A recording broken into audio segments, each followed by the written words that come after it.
God, light from light, true God from true God, begotten, not made, of one being with the Father. Through him, all things were made. In Luke Timothy Johnson's book, The Creed, What Christians Believe and Why It Matters, he says, with the addition of these three phrases, you might well ask, how many ways do we have to say the same thing? And you know, he's got a point. But remember, this section of the Creed is the whole reason that the Nicene Council was convened. The questions that were rocking the Holy Roman Empire in the early 300s were, who is Jesus? Is Jesus God? And if Jesus is God, then how is Jesus God?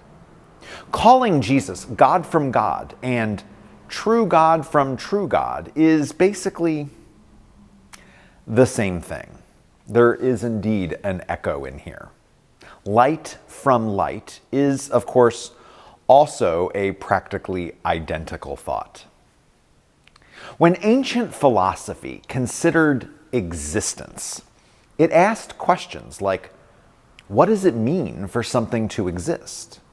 If you have a thing, what is the thing? How is the thing a thing? What is the thing made of? Who or what made it? This tennis ball is obviously a thing. It obviously has thingness. It's made up of rubber and some weird green felt. But what about justice? Is justice a thing? Is love a thing? Is beauty a thing?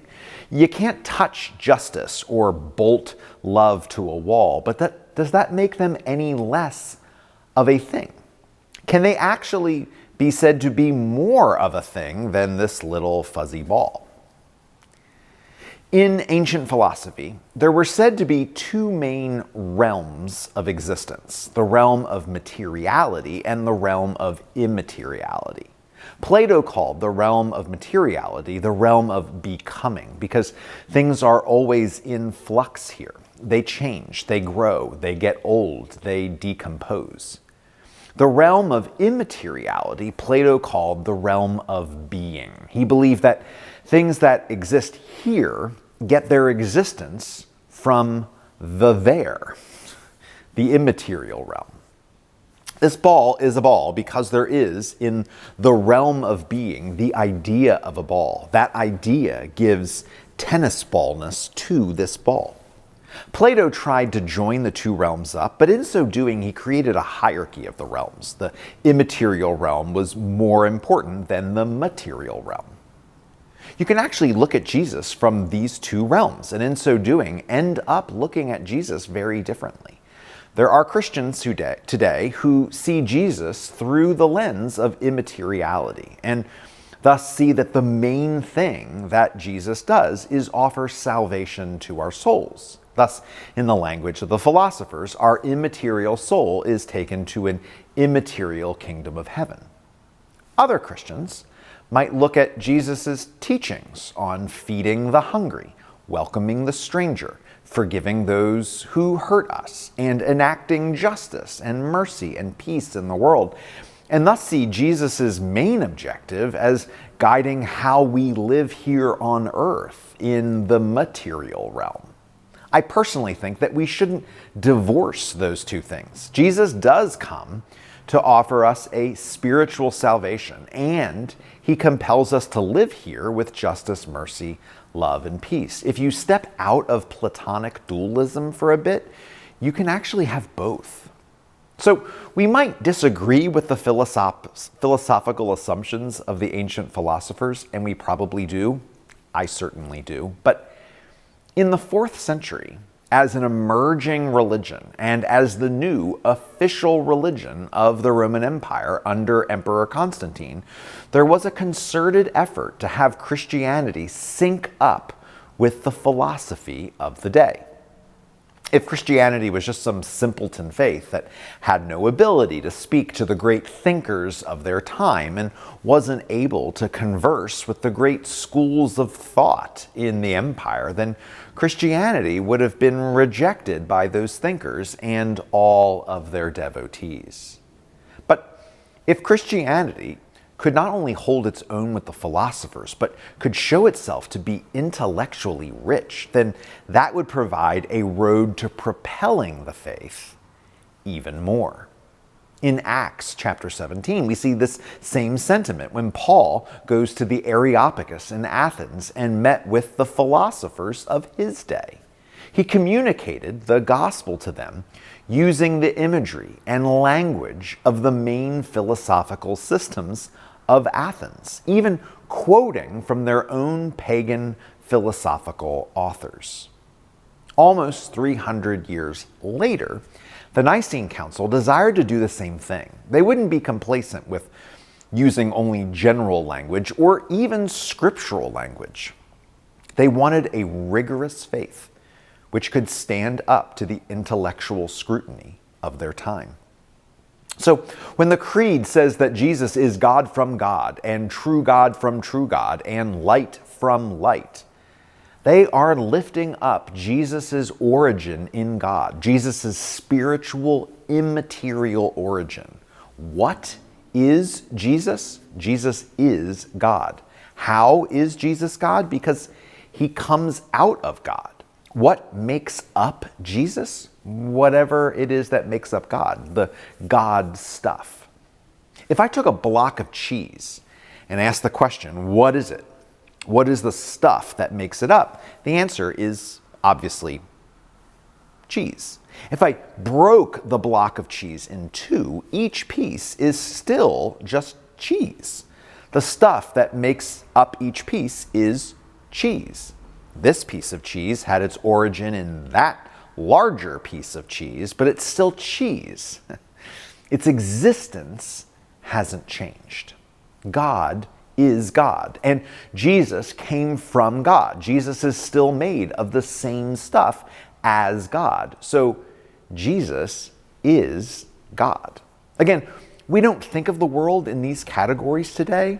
I believe with all of my heart that if the Nicene Council was in the 21st century and not the 4th century, these clauses wouldn't be in the Creed, at least not in the same way.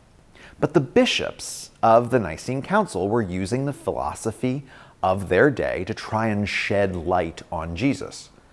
Maybe you could say light from light. Then the Creed moves from the stuff that makes up Jesus to Jesus being begotten, not made. We've seen before that the precise mechanics of being begotten are a little vague. And as we've seen before, the Nicene Creed plucks the word begotten right out of the pages of the New Testament, which describe Jesus as God's only begotten Son. But I would submit that the most important words in this phrase are not made. Remember, Arius and his acolytes were trying to convince everyone that Jesus was created just like everything else in the universe, except God, of course. For Arians, this is their main point. Jesus couldn't be God because he was created, and God isn't created. God always existed. The Creed here specifically identifies Jesus as not made, that is, not created. If begotten is a little fuzzy, not made isn't fuzzy at all. Here, Jesus is declared not only to be made of the same stuff as God, but sharing the same principal property of existence. He is not created. Jesus, like God, always existed. Here we come to the most hotly contested word in the Creed, homoousios, where the Creed identifies Jesus as of one being with the Father. For those who are familiar with the recently translated Roman Catholic version of the Creed, this is where you find the word consubstantial, which comes direct from the Latin. Jesus is of the same substance of the Father, consubstantially. Remember, Arius offered an alternative word that was super duper close to homoousios. Arius wanted to add one little iota, and turn the word into homoiousios, which means of similar substance. Arius was willing to go as far as saying that Jesus was really, really, really close to being God without saying that he was God.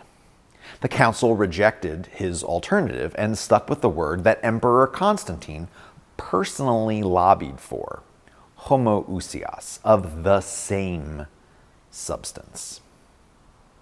The opening of the Creed identifies God the Father as being the maker of heaven and earth. But here in the second clause, we find Jesus being him through whom all things were made.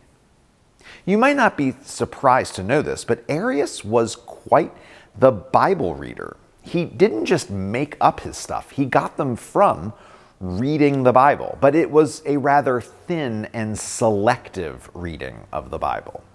Arius enjoyed the sections of the wisdom authors of the Hebrew Bible, Proverbs 8 and Sirach 24, who spoke of wisdom being God's first creation, and at wisdom assists God with the creation. Arius saw this as evidence that wisdom pre-existed Jesus' creation. What he missed, however, was that the prologue to the Gospel of John, which clearly identifies this wisdom as the Word, as Jesus himself. Arius really enjoyed Paul's letter to the Colossians, in which we find he is the image of the unseen God, the firstborn of all creation, because in him all things were created in the heavens and on the earth, things visible, things invisible, whether thrones or dominions or rulers or authorities, all things were created through him and for him. Colossians 1, 15 and 16. Arius obviously crowed about the line describing Jesus as the firstborn of all creation, because that makes it sound, again, like Jesus was born or created sometime in history. What he missed, however, was the fact that Colossians totally undercuts his entire argument, because Paul describes him as being an integral part of the creation of the universe, the visible universe and the invisible universe. When Paul says that all things were created through him and for him, that really, really sounds like Paul is calling him God, right? In Hebrews, we find Jesus described as through him also he created the ages.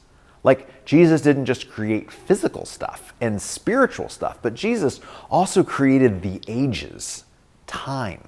Thus, this section of the Creed not only undercuts Arius, it also could not be more faithful to the understanding of Jesus that we find in Scripture.